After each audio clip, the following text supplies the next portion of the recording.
আজ 15ই আগস্ট আমাদের গর্বের স্বাধীনতা দিবস। এই বিশেষ দিনে সকল স্বাধীনতা সংগ্রামীকে জানাই আমার অন্তর থেকে গভীর শ্রদ্ধা।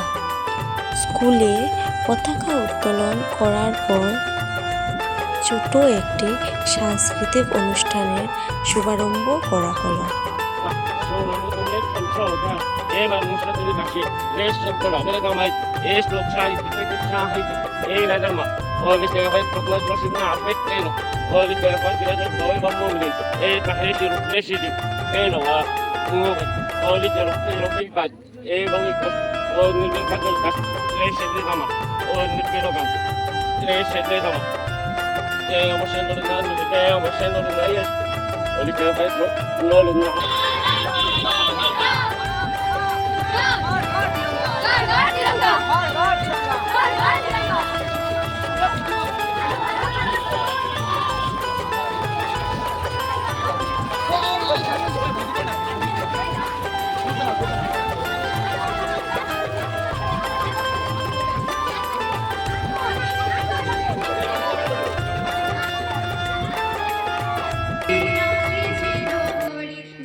Thank you for watching my video.